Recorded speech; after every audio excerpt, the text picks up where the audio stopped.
Partnerami odcinka są Stowarzyszenie Beskid z Jankiem, Gorlice, Miasto Światła oraz Województwo Małopolskie. Program zawiera treści nieodpowiednie dla dzieci oraz kontrowersyjne skróty myślowe. Jeśli więc jest to dla Ciebie poważny problem, zrezygnuj z dalszego oglądania. Chociaż pewnie będziesz żałować. Gdy słyszę Gorlice, to kwiczę. Słowa cara Mikołaja II Romanowa, które prawdopodobnie nigdy nie padły, ale spokojnie by mogły, bo to właśnie Bitwa Gorlicka, która toczyła się w mieście, w którym dziś jesteśmy, no i oczywiście również wokół niego, okazała się dla Rosji koszmarem, nie tylko militarnym, ale również politycznym. Również wielu Polaków przeżywało w trakcie tego starcia prawdziwy koszmar, bo musieli zabijać swoich rodaków, bo tamci mieli inne mundury. Nie bez powodu ta bitwa nazywana jest przez niektórych małym Verdun. Setki tysięcy ofiar, ale też świetna robota logistyki i rozpoznania. Te ostatnie kwestie to w zasadzie tylko po jednej ze stron. Niemniej jednak bitwa gorlicka kompletnie zmieniła układ sił na froncie wschodnim. To naprawdę nieźle jak na bitwę, o której pewnie większość z Was nie słyszała, prawda? No to czas to zmienić już teraz w Historii bez cenzury.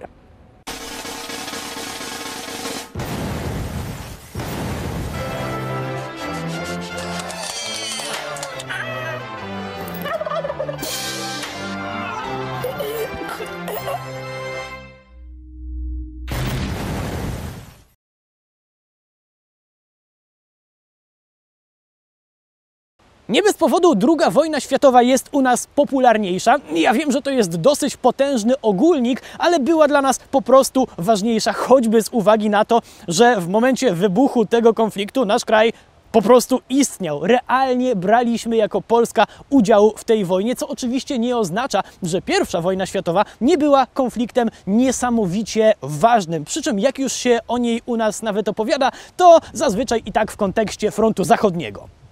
Tymczasem to, co działo się na wschodzie, w niczym nie ustępowało swoimi potwornościami Verdun czy tam innemu Ypres. Wojna pozycyjna, czyli taka, w której strony na przemian ostrzeliwują się artylerią, a później szturmują na umocnione pozycje, zaczęła się tutaj bardzo szybko. Już jesienią 1914 roku front od Kurlandii po Karpaty stanął. Po jednej stronie były okopane siły rosyjskie, po drugiej austro-węgierskie i pozornie front się ustabilizował, ale podkreślmy, pozornie.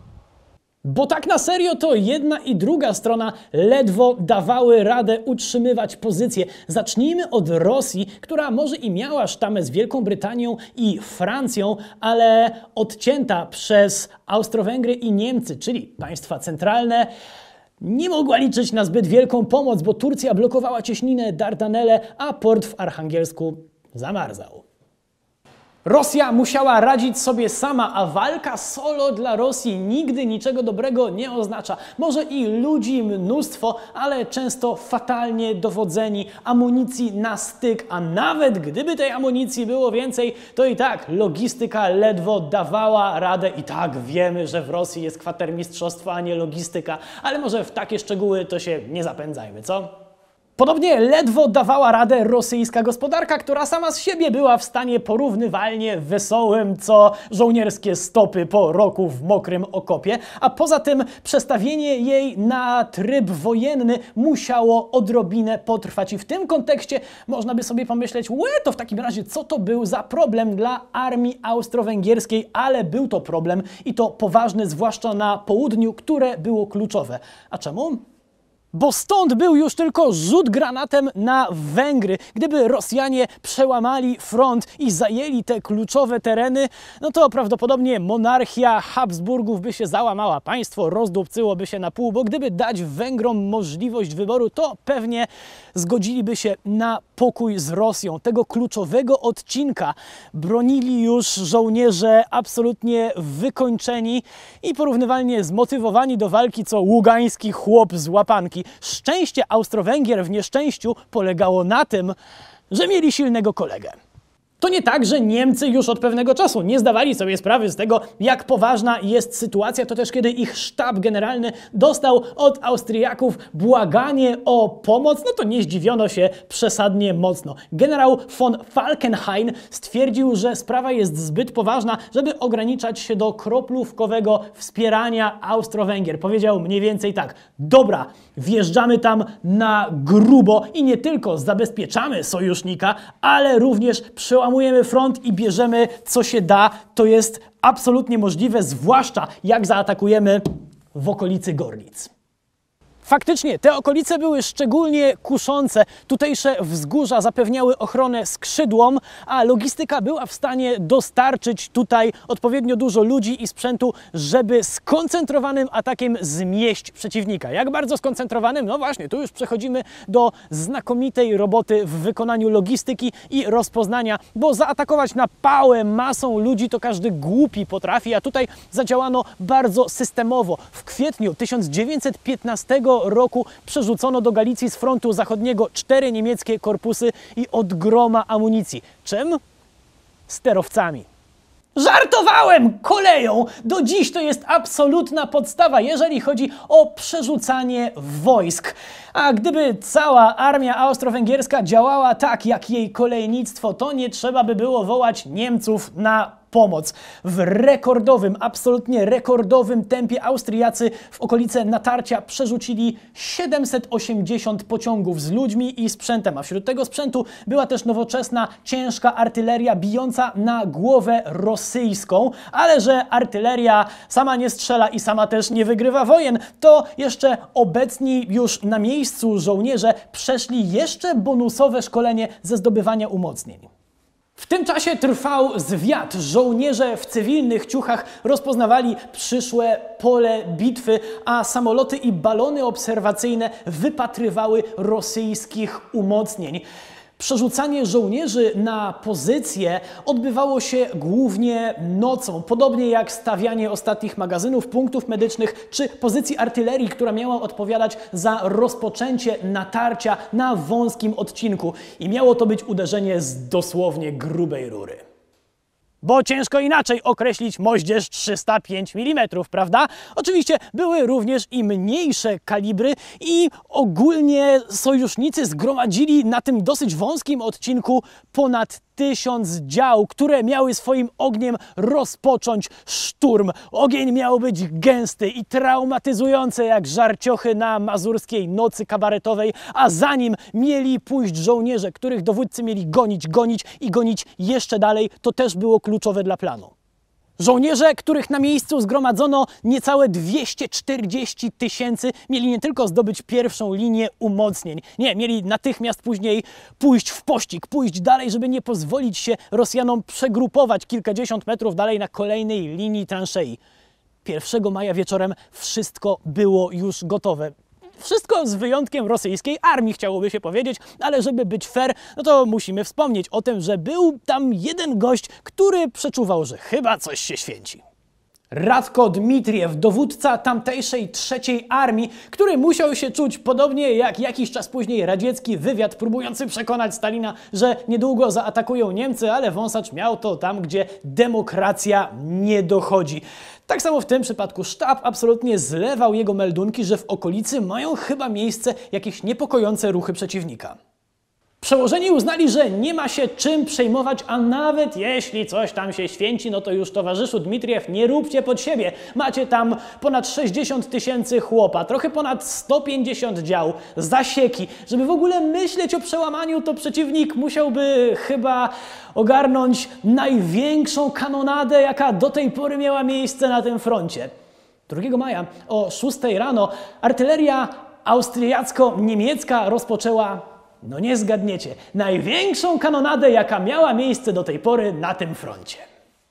W rankingu miejsc, w których rozsądny człowiek nie chciałby się znaleźć, Ruskie okopy pod Gorlicami 2 maja 1915 roku są tylko odrobinę niżej niż polski hotel poselski. Artyleria mieliła przez 4 godziny okopy wraz z ich rezydentami, a jaka była odpowiedź carskich dział? W zasadzie jej nie było, ponieważ rosyjscy artylerzyści stwierdzili, że wolą nie zdradzać swoich pozycji, zanim zacznie się szturm wrogiej piechoty, ale to był tylko jeden z aspektów. Młody, tylko nie strzelaj, bo nas zastrzelą! No właśnie, drugim było to, że nie mieli zbyt wiele amunicji, a już nie raz przekonali się, jak potężną awanturę potrafią rozkręcić oficerowie, jak uznają, że ktoś zmarnował pocisk. To też rosyjscy artylerzyści, tradycyjnie dla tamtejszego wojska, bardziej bojąc się swoich niż wroga, nie chcieli ryzykować sądu polowego, już woleli zaczekać na sąd ostateczny, który dla wielu z nich znacząco przybliżył się o 10, kiedy wybrzmiały gwizdki oznaczające początek szturmu piechoty. To nie tak, że Niemcom i Austro-Węgrom szło jak po maśle. Nawet zaskoczenie i artyleryjskie mielenie nie wszędzie pomogło. Rosyjscy żołnierze, w tym ci obsługujący CKM-y, kosili więc Niemców i Austro-Węgrów z tych pozycji, które się jeszcze uchowały. Więc straty atakujących były naprawdę duże. Niemniej jednak do wieczora Gorlice i okoliczne wzgórza zostały zajęte. Rosjanie wycofywali się, zostawiając za sobą trupy i żywych. Tych ostatnich sojusznicy wzięli jako jeńców 17 000, a to był dopiero pierwszy dzień. 3 maja nad ranem sojusznicy ruszyli ponownie. Warunki były fatalne, bo padał deszcz, ale nie miało to znaczenia. Germańska machina do mielenia z gracją czołgu szła przed siebie. Kolejnego dnia walki nie ustawały i rosyjski dowódca przestał się łudzić, że nadarzy się jakaś okazja do kontrataku. I teraz niech nam wybaczą miłośnicy mikrostarć, ale nie będziemy się skupiać na szczegółach tego przemarszu po rosyjskich trupach. Bo kolejne dni to kolejne kilometry, kolejne mijane miejscowości i absolutnie brutalne walki, w których ludzie ginęli rozszarpani przez pociski, przebici bagnetem, czy w wyniku desperackiej okopowej walki wręcz, czy to przez uduszenie, czy w wyniku tego, że szybszy przeciwnik władował kciuki przez oczodoły i robiąc miazgę z oczu zrobił koktajl z mózgu. Bo w wojnie, drodzy Państwo, nie ma nic pięknego. Czasem są rzeczy konieczne, ale one nigdy nie są piękne, nieważne jakby nam wojnę romantyzowano. 6 maja po sforsowaniu Wisłoki jeden z rosyjskich dowódców, prawdopodobnie ryzykując sądem polowym, oświadczył, że tutaj już nie ma się co łudzić, trzeba zabierać to, co zostało z wojska i spierniczać co najmniej za stan. I chłop wiedział, co mówi. Łączność nie istniała. Oddziały walczyły bez koordynacji, inne nie walczyły w ogóle, bo dezercja biła nowe rekordy, a Niemcy wiedzieli to samo, co Rosjanie. Front został przełamany i teraz trzeba było iść za ciosem. Niemcy i Austro-Węgrzy wlali się do Galicji i brali jak swoją Tarnów, Rzeszów, Przemyśl. Pod koniec czerwca byli już w Lwowie, a spieprzający za Dniestr Rosjanie nie mogli uwierzyć w straty nie tylko terytorialne. Pamiętacie 17 000 jeńców pierwszego tylko dnia? No to do 12 maja tych jeńców sojusznicy wzięli już 140 000, a generalnie z całej Galicji 240 000. A ile rosyjskich żołnierzy poległo? Około 100 000. Czyli co? Druzgocące zwycięstwo państw centralnych? Strategicznie tak, ale ogromnym kosztem. Bywały takie niemieckie dywizje, które miały straty na poziomie 20% stanu osobowego dziennie. Koniec końców żołnierzy w niemieckich i austro-węgierskich mundurach zostało w tych okolicach na zawsze jakieś 90 000. Bitwa Gorlicka była jedną z najkrwawszych w historii frontu wschodniego. Oczywiście wśród ofiar byli też Polacy, choć naturalnie nie w polskich mundurach. Jedni nie mieli wyboru, bo zostali wzięci z poboru, inni z kolei jako oficerowie. Najsławniejszym Polakiem biorącym udział w starciach, które rozpoczęły się pod Gorlicami, był prawdopodobnie Tadeusz Rozwadowski. Prawdopodobnie, bo zdania na temat jego bezpośredniego udziału są podzielone. Ale tak, ten Tadeusz Rozwadowski, który w armii austro-węgierskiej dowodził brygadą artylerii. To również on był odpowiedzialny, był współtwórcą czegoś, co później stało się absolutnym standardem na frontach. Chodzi o ruchomą zasłonę ogniową, czyli o ostrzał artyleryjski przed idącą piechotą. Taki ostrzał czyszczący został zastosowany również i tutaj, serwując krwawy support, choćby przed 100. pułkiem dowodzonym przez pułkownika Franciszka Latinika. Wracając jednak do udziału Polaków tak ogólnie w tym starciu, to aż 4 pułki po cesarskiej stronie miały niemal w pełni polską załogę. Nasi chętniej generalnie walczyli po stronie państw centralnych niż ku chwale cara, co oczywiście nie znaczy, że robili to z gigantyczną przyjemnością. I teraz oczywiście moglibyśmy rozbujać cały oddzielny segment dotyczący nadziei Polaków związanych z I wojną. Ale raz, że już kilkukrotnie poruszaliśmy ten temat, a dwa, że nie chcemy dzisiaj rozmywać dramatu tych żołnierzy, bo oczywiście, że w starciu w okopie nikt nikogo nie pyta, przepraszam najmocniej, skąd pan pochodzi, ale na pewno musieli mieć świadomość, że jest spora szansa, iż przyjdzie im zabić rodaka na rozkaz obcego sztabu, ku chwale obcego władcy. Co gorsza, jak ja tego nie zrobię, to zrobi to rodak, no bo cóż mu pozostaje. Operacja Gorlicka miała kolosalne znaczenie dla frontu. To od niej rozpoczął się odwrót rosyjskich wojsk. W sierpniu 1915 roku Warszawa była już w rękach państw centralnych, a koniec końców wszystkie tereny Królestwa Polskiego. Strata ziemi zawsze Rosję boli, ale to absolutnie nie wszystko, bo carska armia już nigdy później nie odzyskała swoich możliwości uderzeniowych, ofensywnych. Poza tym, po tej porażce autorytet władcy został niesamowicie podkopany. To wszystko przyspieszyło rewolucję, której skutków nikt nie był w stanie przewidzieć. Podobnie jak nikt w carskim sztabie nie spodziewał się, co pod Gorlicami odstawią Niemcy i Austro-Węgrzy. To była taktyczna rewolucja w tym znaczeniu, że wcześniej sztuka wojenna to była zazwyczaj sztuka manewru. Z reguły wygrywał ten, kto skutecznie oskrzydlił przeciwnika, a Niemcy jako pierwsi zrozumieli, że wojna pozycyjna zmieniła reguły gry i postanowili podejść do sprawy inaczej. Połączyli działania artylerii i piechoty i po wybitnym przygotowaniu logistycznym i zwiadowczym wjechali na 30-kilometrowym odcinku z taką siłą, jakiej nie dało się powstrzymać obecnymi na miejscu rosyjskimi siłami, które przecież też nie były tam wcale aż takie małe. Ale żebyśmy sami nie wpadli w pułapkę romantyzowania wojny, to opowiedzmy sobie teraz o tym, jak te starcia wpłynęły na zwykłych ludzi.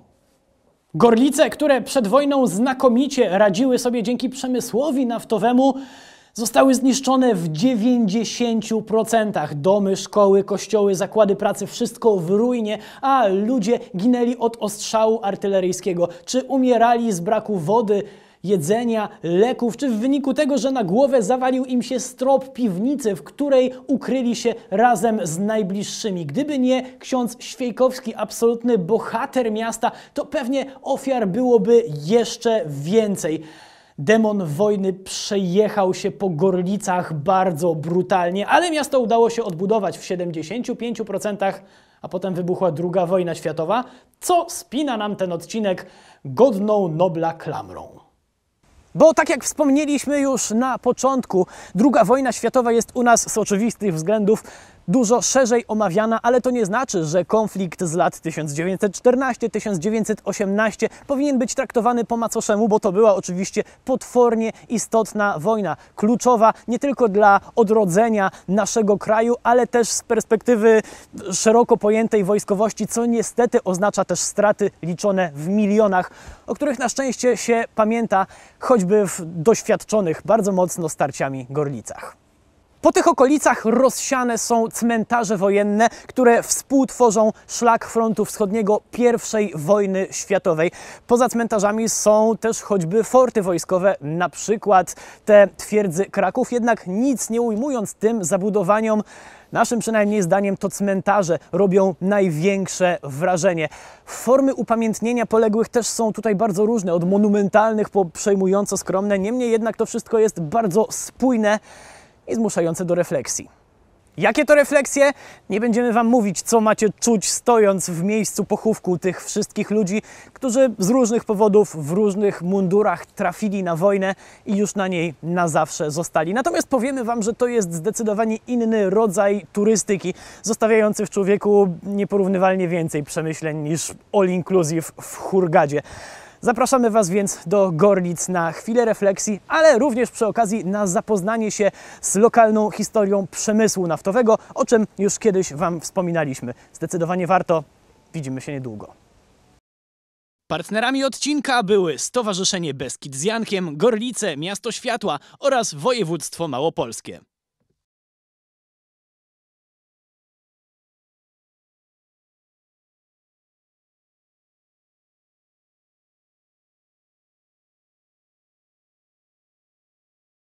Czy ktoś ze mną pali? Tak myślę, właśnie, tak myślę, tak. 3 maja nad ranem sojusznicy ruszyli znowu. Warunki były fatalne, bo... Okej, warunki były fatalne. Czekałem, że będzie 100 widzieli.